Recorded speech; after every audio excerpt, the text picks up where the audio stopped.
আলহামদুলিল্লাহি রাব্বিল আলামিন ওয়াসসালাতু ওয়াসসালামু আলা সাইয়্যিদিল মুরসালিন আম্মা বা'দ ফাআউযু বিল্লাহি মিনাশ শাইতানির রাজীম বিসমিল্লাহির রহমানির রহিম আসসালাতু ওয়াসসালামু আলাইকা ইয়া রাসূলুল্লাহ ওয়া আলা আলিকা ওয়া আসহাবিকা ইয়া হাবিবাল্লাহ আসসালাতু ওয়াসসালামু আলাইকা ইয়া নবিয়াল্লাহ ওয়া আলা আলিকা ওয়া আসহাবিকা ইয়া নূরাল্লাহ। প্রিয় ইসলাম ভাইরা, মাদানী চ্যানেলের দর্শকবৃন্দ, আশা করি আল্লাহ তাআলার দয়াতে ভালো আছেন, সুস্থ আছেন। আলহামদুলিল্লাহ আরও একবার আপনাদের নিকট উপস্থিত হয়েছি মাদানী চ্যানেল বাংলার ধারাবাহিক অনুষ্ঠান, বিশেষ করে এই রবিউল আউয়াল ট্রান্সমিশনের অংশ 12 দিনব্যাপী অনুষ্ঠান, যার নাম হচ্ছে রহমতের আহ্বান। দর্শকবৃন্দ, এই অনুষ্ঠান নিয়ে আপনাদের নিকট উপস্থিত হয়েছি। যে যেখান থেকে দেখছেন বা শুনছেন, আপনাদের সকলকে জানাই আন্তরিক শুভেচ্ছা এবং অভিনন্দন। দর্শকবৃন্দ, আমরা অবগত আছে এই অনুষ্ঠানের মধ্যে আমরা চেষ্টা করি, প্রতিটি পর্বে চেষ্টা করেছি আমাদের প্রিয় নবী সাল্লাল্লাহু আলাইহি ওয়াসাল্লাম, যিনি রাহমাতুল আলামিন, পুরো সমগ্র যে জগৎ রয়েছে, পুরো জগতের জন্য রহমত হিসাবে আল্লাহ তাআলা তার হাবিব সাল্লাল্লাহু আলাইহি ওয়াসাল্লামকে দুনিয়াতে পাঠিয়েছেন। এই রহমতের আহ্বান অর্থাৎ রহমতের আগমন প্রিয় নবী সাল্লাল্লাহু আলাইহি ওয়াসাল্লামের সাহাবায়ে কিরাম আলাইহিমুর রিদওয়ানের ঘরে তাশরিফ আবরি, শুভ আগমন হয়েছে। সেখানে বিভিন্ন কথা, বিভিন্ন কাজ অথবা নবী পাক সাল্লাল্লাহু আলাইহি ওয়াসাল্লামের বরকত প্রকাশিত হয়েছে। এই বিষয়গুলো নিয়ে আমরা আলোচনা করি এই অনুষ্ঠানের মধ্যে। দর্শকবৃন্দ, আজকে আমরা আলোচনা করব ইনশাআল্লাহ তাআলা একজন সাহাবী রাদিয়াল্লাহু তাআলা আনহুর জীবনী আমরা শুনবো ইনশাআল্লাহ তাআলা। জীবনী বলতে যার ঘরে নবী করিম সাল্লাল্লাহু আলাইহি ওয়াসাল্লামের কদম পড়েছে, কদম পড়ে ওই ঘর ধন্য হয়েছে, ওই ঘরের লোকেরা ধন্য হয়েছে, এই বিষয়গুলো ইনশাআল্লাহ তাআলা জানার চেষ্টা করব। শুরুতে আসুন দুরুদে পাক পাঠ করা ফজিলত সম্বলিত হাদিসে মোবারকা শ্রবণ করি। কিতাবের মধ্যে বর্ণিত হয়েছে, প্রিয় নবী রাসূল আরবি সরকারে দু আলম সাল্লাল্লাহু তাআলা আলাইহি ওয়াসাল্লাম ইরশাদ ফরমান, যে ব্যক্তি প্রতিদিন 50 বার দুরুদে পাক পাঠ করে, সামান্য 50 বার, অর্থাৎ 50 বার যদি আমরা দুরুদে পাক পাঠ করতে যাই, হয়তোবা আমাদের 5 থেকে 7 মিনিট সময় লাগবে। তো হাদিসে মোবারকার মধ্যে আসছে, যে ব্যক্তি আমার উপর 50 বার প্রতিদিন দুরুদে পাক পাঠ করে, কিয়ামতের দিন আমি তার সাথে মুসাফাহা করব। সুবহানাল্লাহ। দর্শকবৃন্দ, দেখুন না, চিন্তা করি ওই সময়টা যখন নবী করিম সাল্লাল্লাহু আলাইহি ওয়াসাল্লাম কিয়ামতের দিন থাকবেন, আমরা তার সাথে মুসাফাহা করব, আমাদের অবস্থা, আমাদের সৌভাগ্য কেমন হবে। যারা 50 বার প্রতিদিন দুরুদে পাক পাঠ করবে, তারা বাস্তবিকই অনেক সৌভাগ্যবান, অনেক সৌভাগ্য তাদের অর্জিত হবে। তো আসুন না আমরা নিয়ত করি আমাদের প্রিয় নবী সাল্লাল্লাহু আলাইহি ওয়াসাল্লামের প্রতি দুরুদে পাক পাঠ করব ইনশাআল্লাহ আজ্জা ওয়া জাল। সাল্লু আলাল হাবিব সাল্লাল্লাহু তাআলা আলা মুহাম্মদ সাল্লাল্লাহু তাআলা আলাইহি ওয়াসাল্লাম। দর্শকবৃন্দ, আমরা দেখছি অনুষ্ঠান রহমতের আহ্বান। এই অনুষ্ঠানের মধ্যে আমরা আলোচনা করব ইনশাআল্লাহ তাআলা। আলোচনা করার জন্য মুবাল্লিগে দাওয়াত ইসলামী মাওলানা আব্দুল মুত্তালিব মাদানী আমাদের সাথে আছেন, আলোচনা করবেন আজকের বিষয় নিয়ে। প্রতিটি পর্বে তিনি আমাদেরকে খুব চমৎকার বিষয় তুলে ধরেন, বিভিন্ন কন্টেন্ট নেন। বিশেষ করে নবী করিম সাল্লাল্লাহু আলাইহি ওয়াসাল্লাম যে ঘরের মধ্যে প্রবেশ করেছেন, যে ঘরের মধ্যে তাশরিফ এনেছেন, ওই ঘর কেমন বরকতময় হচ্ছে, সেই বিষয়গুলো নিয়ে আলোচনা করে। আমাদের যেহেতু অনুষ্ঠানের টপিকই এটা, আলোচ্য বিষয় হচ্ছে নবী করিম সাল্লাল্লাহু আলাইহি ওয়াসাল্লামের আগমন সাহাবায়ে কিরামের ঘরে। তো আজকে ইনশাআল্লাহ তাআলা আলোচনা করব আজকে কার আলোচনা, কার ভাগ্য চমকে গিয়েছে, নবী পাক সাল্লাল্লাহু আলাইহি ওয়াসাল্লাম এর কদম মুবারক তার কার ঘরে গিয়েছে, এই সম্পর্কে আসুন প্রথমে আমাদের আব্দুল মুত্তালিব মাদানী ভাইকে জিজ্ঞাসা করব যে আজকে কার বিষয় নিয়ে আলোচনা করব। জি আব্দুল মুত্তালিব ভাই, কেমন আছেন? আলহামদুলিল্লাহ আলা কুল্লি হাল। মাশাআল্লাহ। আমাদের অনুষ্ঠান রহমতের আহ্বান, এই অনুষ্ঠানের মধ্যে নবী পাক সাল্লাল্লাহু আলাইহি ওয়াসাল্লামের সাহাবায়ে কিরামের ঘরে তাশরিফ আবরি হয়। তো আজকে কার ঘর বা কার ভাগ্য নিয়ে আমরা কথা বলবো? আলহামদুলিল্লাহি রাব্বিল আলামিন ওয়াসসালাতু ওয়াসসালামু আলা সাইয়্যিদিল মুরসালিন আম্মা বা'দ ফাআউযু বিল্লাহি মিনাশ শাইতানির রাজিম বিসমিল্লাহির রহমানির রহিম। আলহামদুলিল্লাহ, আজ যে সাহাবী রাসূল সাল্লাল্লাহু আলাইহি ওয়াসাল্লামের আলোচনা হবে, আমরা সাহাবীদের দুটি জামাতের ব্যাপারে জানি। এক হচ্ছে মুহাজির আর এক হচ্ছে আনসার, অর্থাৎ ওই সফরের দিক দিয়ে দুই ভাগ আর কি। জি জি জি জি। এক হচ্ছে মুহাজির সাহাবী আর এক হচ্ছে আনসার সাহাবী। তো এমন একজন সাহাবী যার নামের সাথে সর্বদা আনসারি শব্দটা ব্যবহার করি। জি, সাহাবীর নাম। জি, এখন আনসারি যে বললাম যে যার নামের সাথে এটা ওতপ্রোতভাবে জড়িয়ে আছে। আচ্ছা, তার নাম হচ্ছে আবু আইয়ুব। এখন দর্শক শ্রোতারা নিজেরাই বলবে আনসারী। আবু আইয়ুব আনসারী রাদিয়াল্লাহু তাআলা আনহুর আলোচনা আছে। মাশাআল্লাহ। দর্শকবৃন্দ, হযরত সাইয়েদনা আবু আইয়ুব আনসারী রাদিয়াল্লাহু তাআলা নাম তো অনেক শুনেছি। আচ্ছা, তার আরো একটা উপাধি আছে। জি, তাকে কিন্তু মেজবানে রাসূল বলা হয়। অর্থাৎ হুজুর সাল্লাল্লাহু আলাইহি ওয়াসাল্লাম যে তার ঘরে গিয়েছিলেন, এটা সবচেয়ে বড় প্রমাণ হচ্ছে তার এই লaqab। সুবহানাল্লাহ। মেজবানে রাসূল অর্থাৎ প্রিয় নবী সাল্লাল্লাহু আলাইহি ওয়াসাল্লামকে মেহমানদারি করেছেন। আল্লাহু আকবার। ইনশাআল্লাহ তাআলা জানবো। নাম তো আমরা শুনে নিলাম, আবু আইয়ুব আনসারী রাদিয়াল্লাহু তাআলা আনহু। তার নাম আমরা অনেক শুনেছি, হাদিসে মুবারাকার মধ্যে তার নাম এসেছে। এমনি আমরা বিভিন্ন ঘটনা আমরা শ্রবণ করি আবু আইয়ুব আনসারী রাদিয়াল্লাহু তাআলা আনহুর ব্যাপারে। তো আজকে আমরা জানবো যে আবু আইয়ুব আনসারী রাদিয়াল্লাহু তাআলা আনহু, তার ঘরের মধ্যে নবী করিম সাল্লাল্লাহু আলাইহি ওয়াসাল্লামের আগমন হয়েছে, কোন প্রেক্ষাপটে, কী হিসাবে, কখন আগমন করেছেন, আর কীভাবেই বা আবু আইয়ুব আনসারী রাদিয়াল্লাহু তাআলা আনহু সম্মানিত হলেন। ইনশাআল্লাহ তাআলা এই বিস্তারিত বিষয়গুলোই আমরা আলোচনা করব। দর্শকবৃন্দ, আপনাদেরকে বলবো কিছু ভালো ভালো নিয়ত করে নিই যে আল্লাহ এবং তার রাসূল সাল্লাল্লাহু আলাইহি ওয়াসাল্লামের সন্তুষ্টি অর্জনের জন্য অনুষ্ঠান দেখা, শুরু থেকে শেষ পর্যন্ত দেখা। আরেকটি রিকোয়েস্ট করব, আপনার ঘরে যারা সন্তান আছে, ছোট ছোট বাচ্চা আছে, তাদেরকে নিয়ে আমরা অনুষ্ঠান দেখি। দেখুন, মাদানী চ্যানেল সুযোগ করে দিচ্ছে, আমরা তাদেরকে বসাই, নিজে দেখি মাদানী চ্যানেল, তাদেরকেও বসাই। এই ছোট থেকে তাদের অন্তরের মধ্যে ইসলামী চেতনা জেগে উঠবে, ইসলামী চেতনা তাদের অন্তরে লালিত হবে। তখন না বড় হয়ে গিয়ে সেও ওই মুসলমানদের আখলাক তার নিজের মধ্যে নিতে পারবে। যাই হোক, আল্লাহ তাআলা আমাদেরকে বোঝানোর তৌফিক দান করুক, আল্লাহ তাআলা আমাদেরকে বোঝার তৌফিক দান করুক, আল্লাহ তাআলা আমাদেরকে আমল করার তৌফিক দান করুক। দর্শকবৃন্দ, আলোচনা শুনছিলাম যে আজকে আমরা হযরত সাইয়েদনা আবু আইয়ুব আনসারী রাদিয়াল্লাহু তাআলা আনহুর ঘটনা শুনবো। যদি প্রেক্ষাপট বা সব কিছু মিলে যদি আমাদের কীভাবে তাশরিফ আবরি হয়েছে আমাদের নবী করিম সাল্লাল্লাহু আলাইহি ওয়াসাল্লাম এই সাহাবীর ঘরে। আমরা ইতিহাস যখন পড়ি তখন হুজুর সাল্লাল্লাহু আলাইহি ওয়াসাল্লামের যে সামগ্রিক জীবন বা বড় বড় যে গ্রন্থগুলো রয়েছে সেখানে তো ডিটেলস বলা হয়। হুজুর সাল্লাল্লাহু আলাইহি ওয়াসাল্লামের আগমনের পূর্বে কিছু রাজ্য ছিল, যে রাজ্যগুলো সম্পর্কে একটু ধারণা নেওয়া উচিত। এর সাথে এটা একটু জড়িত আছে, রিলেটেড, ইতিহাস জানা দরকার আমাদের মুসলমান হিসেবে। তখন প্রসিদ্ধ রাজ্যগুলোর মধ্যে সাসান ছিল, গাসান ছিল, রোম সাম্রাজ্য ছিল, পারস্য সাম্রাজ্য ছিল, হীরা ছিল। অনুরূপভাবে আরেকটা রাজ্য ছিল হিমিয়ার। তো হিমিয়ার রাজ্যের এক শাসক ছিল, সে প্রথম, বলা হয় তাকেই প্রথম রাজা ওই রাজ্যের।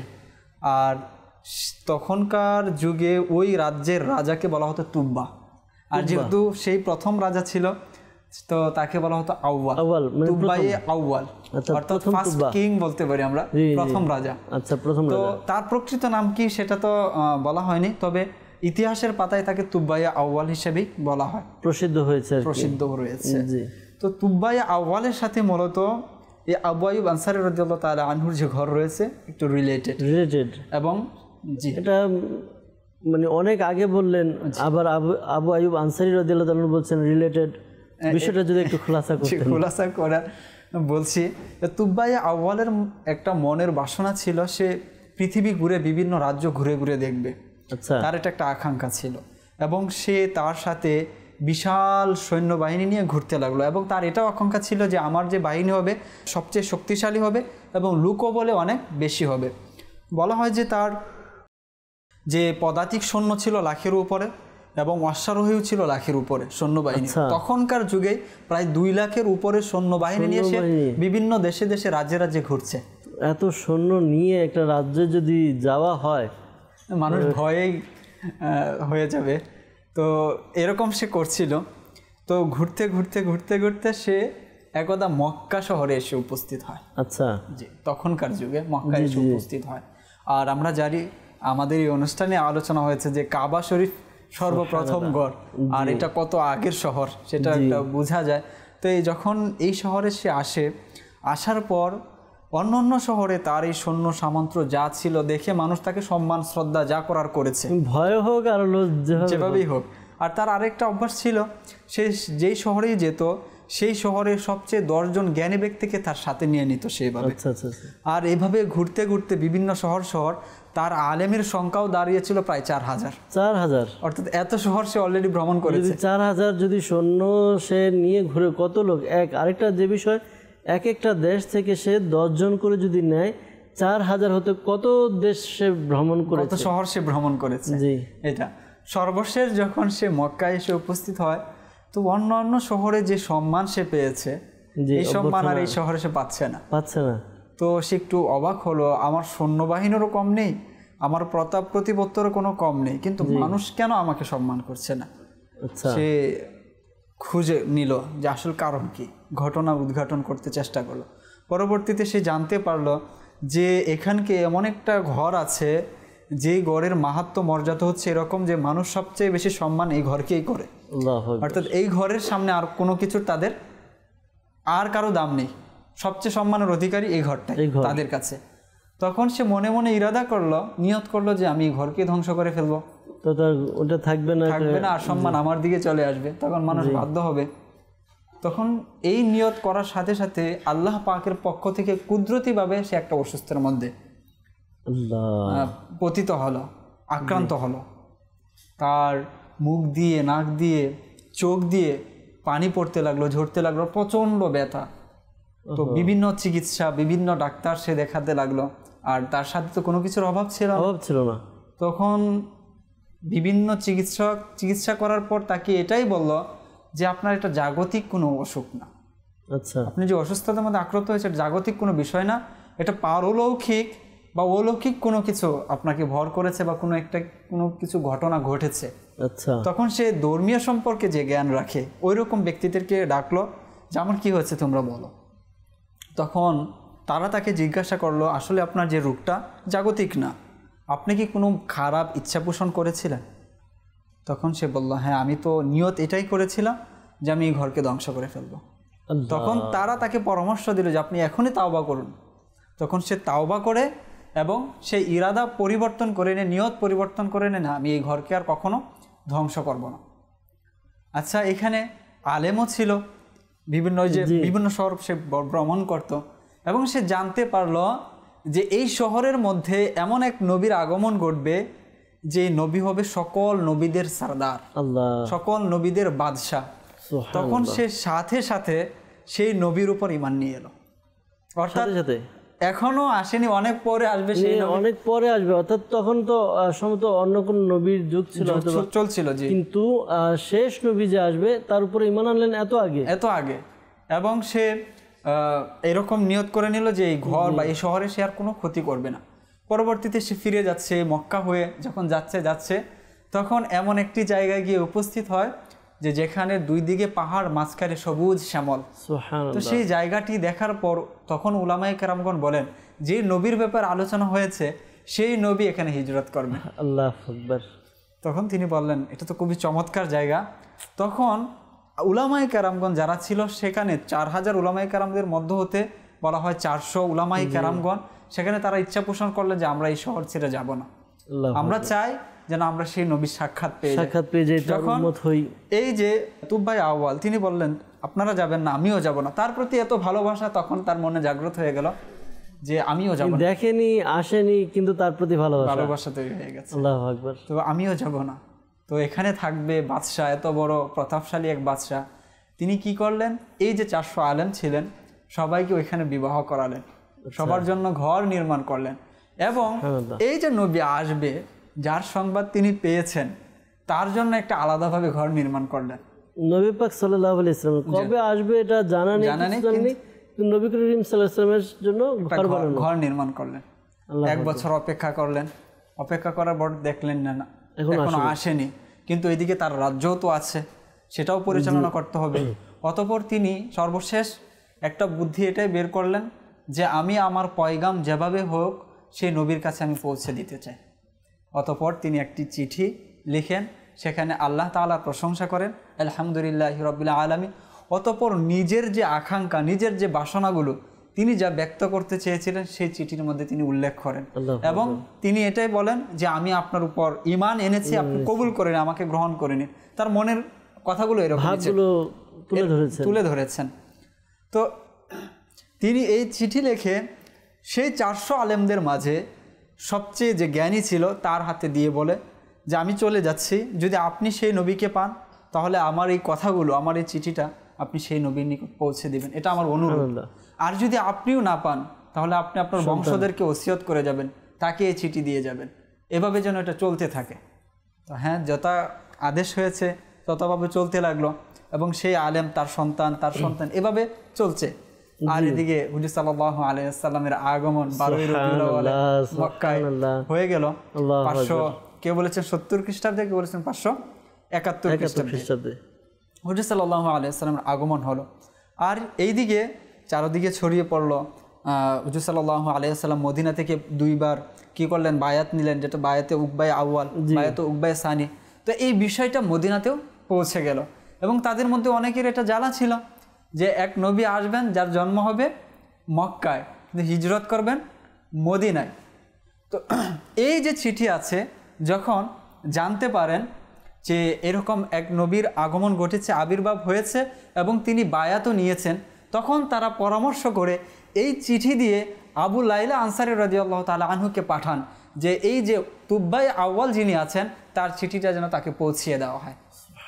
যখন আবু লাইলা রাদিয়াল্লাহু তাআলা আনহু আনসারী সাহাবী, তিনি সেখানে গিয়ে উপস্থিত হন আর হুজুর সাল্লাল্লাহু আলাইহি ওয়াসাল্লাম কথা বলছেন, তাকে দেখেই বলেন তুমি কি আবু লাইলা? তখন সেই সাহাবী আবু লাইলা রাদিয়াল্লাহু তাআলা আনহু তিনি কি করবেন, অবাক হয়ে যান। না আমি এর আগে কখনো দেখেছি, না তিনি আমাকে কখনো দেখেছেন, আর আমাকে ডাইরেক্ট নাম ধরে প্রশ্ন করছেন যে তুমি কি আবু লাইলা? তখন তিনি বললেন হ্যাঁ আমি আবু লাইলা। তখন আচ্ছা তোমার কাছে যে আমার আমানত আছে সেটা আমাকে দাও। আল্লাহ। তো তিনি আরো অবাক হয়ে যান, হতভম্ব হন। এক তো হচ্ছে আমাকে চিনে গেলেন, আর তার যে আমানত যেটা আছে, যেটা 1000 বছর আগে দেওয়া হয়েছে, সেই আমানত সম্পর্কে তিনি আমাকে প্রশ্ন করছেন। অতঃপর তাকে সেই চিঠি দেওয়া হলো হুজুর সাল্লাল্লাহু আলাইহি ওয়াসাল্লাম, আর সেই চিঠিটি পড়তে দেওয়া হয় হযরত সাইয়েদনা আবু বকর সিদ্দিক রাদিয়াল্লাহু তাআলা। আল্লাহু আকবার।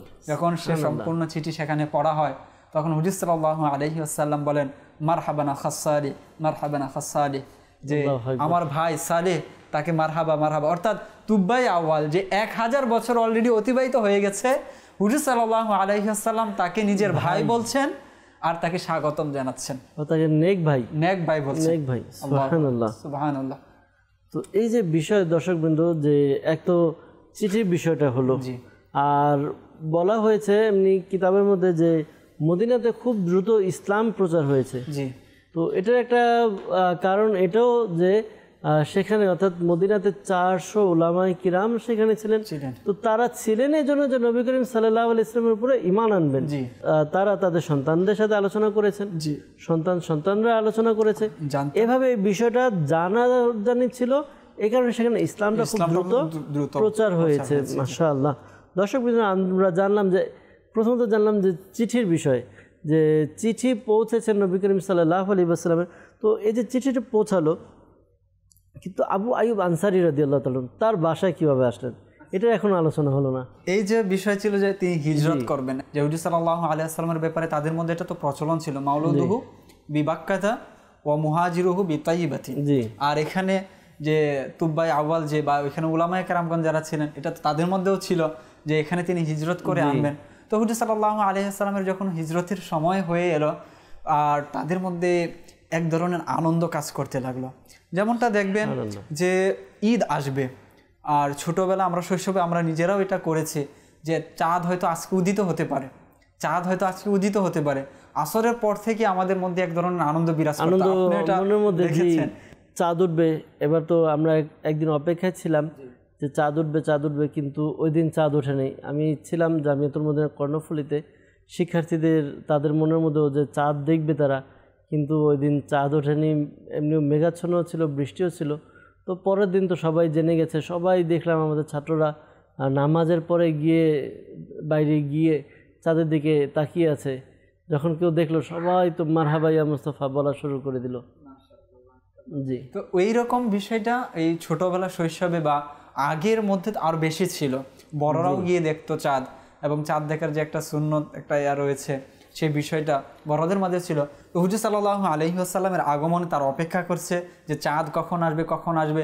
হঠাৎ দেখলো যে এক কাফেলা আসছে, চারদিকে রটনা হয়ে গেল যে আমরা যে চাঁদের অপেক্ষায় আছি সেই চাঁদ তো চলে এসেছে।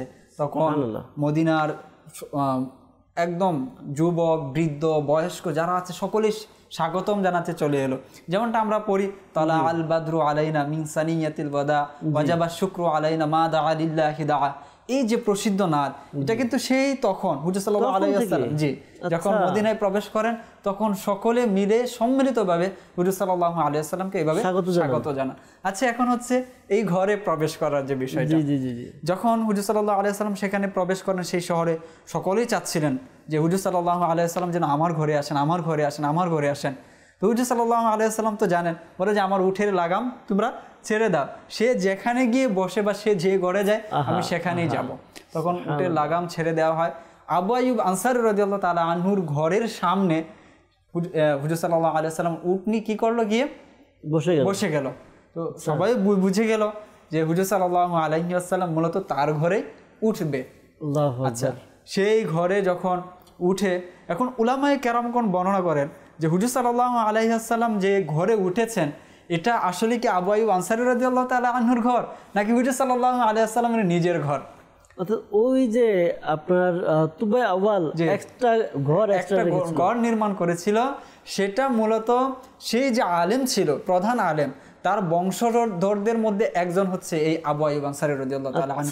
তিনি সেই বংশ পরম্পরায় সেই ঘরের দেখাশোনা করছিলেন, সেই ঘরের দেখভাল করছিলেন। তো এই সময় তো মেজবান তো আবু আইয়ুব আনসারী রাদিয়াল্লাহু তাআলা আনহু হয়ে যান না, মেজবান তো আমার রাসূল হয়ে যান। মেজবান জি, ঘর তো তাহলে নবী করিম সাল্লাল্লাহু আলাইহি ওয়াসাল্লামের।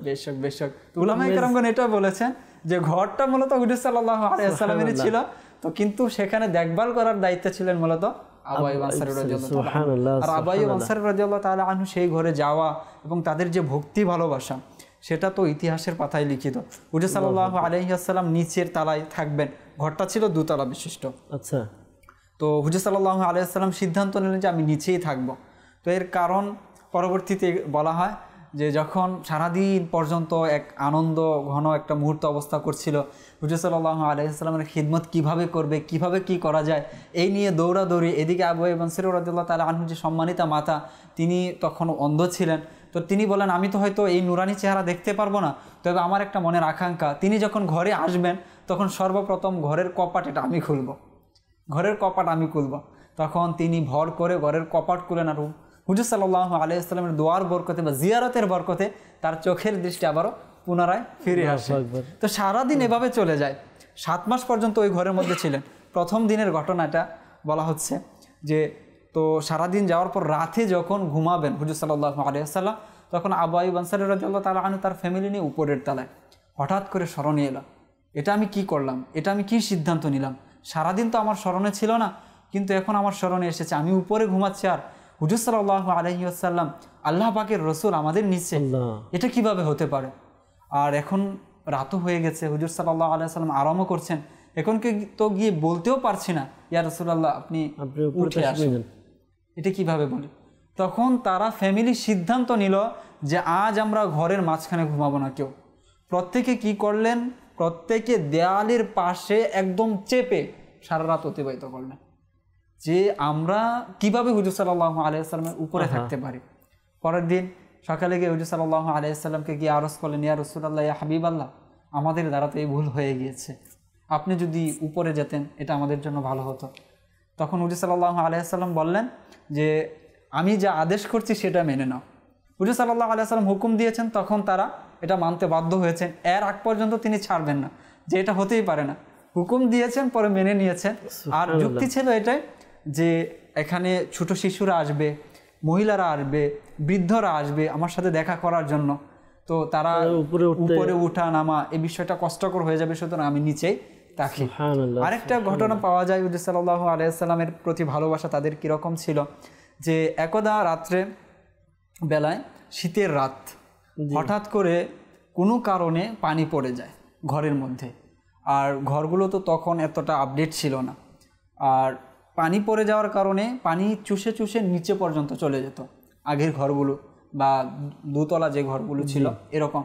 যখন ভুলক্রমে পানি পড়ে যায়, রাত হচ্ছে শীতের রাত্র, আর সেটা নিচ পর্যন্ত চলে যাবে, বুঝতে পারলেন, তখন আবু আইয়ুব আনসারী রাদিয়াল্লাহু তাআলা আনহু এবং তার যে সহধর্মিণী যিনি ছিলেন, তারা উভয়ে তাদের পরিধেয় যেগুলো ছিল, শীত নিবারণের যে বস্ত্রগুলো ছিল, সেগুলো দিয়ে সেই পানিটা তারা শুকিয়ে নেন, সেগুলো দিয়ে সেই পানিটা তারা মুছে নেন, যেন কোনো ক্রমে পানি নিচে পর্যন্ত না চলে যায়।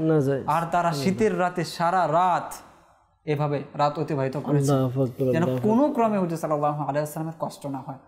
তো সাহাবায়ে কেরাম তারা সম্মান দেখিয়েছেন, ভালোবাসা দেখিয়েছেন, শ্রদ্ধা দেখিয়েছেন, এবং যেই ঘরে হুজুর সাল্লাল্লাহু আলাইহি ওয়াসাল্লামের আগমন ঘটেছে সেটা তো বরকতে পরিপূর্ণ হয়েছে।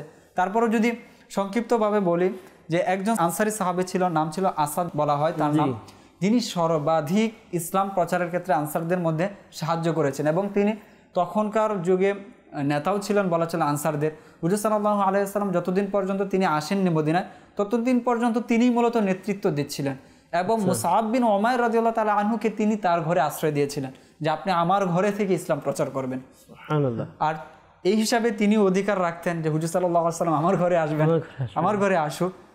তো এদিকে হুজুর সাল্লাল্লাহু আলাইহি ওয়াসাল্লাম ফয়সালা যেটা নিলেন এটাই হয়েছে, কিন্তু তিনি বিন্দু মাত্র মনের মধ্যে হিংসা রাখেননি যে হক তো আমার ছিল, আমার ঘরে আসবে, হক তো আমার ছিল, আমি মেহমানদারি করব। তো শেষে তিনি কি করলেন, ভালোবাসা কীরকম ছিল, হুজুর সাল্লাল্লাহু আলাইহি ওয়াসাল্লামের যে উটটা আছে এটা নিয়ে চলে গেলেন নিজের ঘরে, যে এটাকে আমি মেহমানদারি করাবো। যখন খুঁজে উট পাচ্ছিলেন যে উট কোথায় গেল, খোঁজ নিয়ে দেখলেন যে উট তো নিয়ে গেছে সে।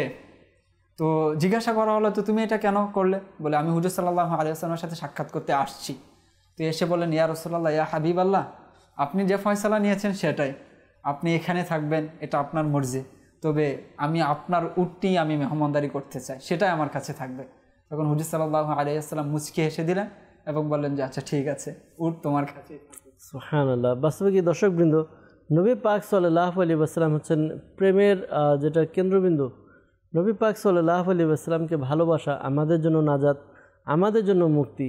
যারা ভালোবাসতে পেরেছেন তারা মুক্তি পেয়েছেন, যেমনটা সাহাবায়ে কিরাম, আউলিয়ায়ে কিরাম। আল্লাহ করিম আমাদেরকেও নবী পাক সাল্লাল্লাহু আলাইহি ওয়াসাল্লামের প্রতি নিজের অন্তর থেকে, নিজের সব কিছুর থেকে বেশি ভালোবাসার তৌফিক দান করুন। দর্শকবৃন্দ, অনুষ্ঠানের শেষের দিকে বিদায় নেবে। আজকে আমরা জানলাম হযরতে সাইয়েদনা আবু আইয়ুব আনসারী রাদিয়াল্লাহু তাআলা আনহু, তার জীবনী, তার পরম্পরা, পাশাপাশি ওই তুব্বায়ে আওয়ালের ঘটনা।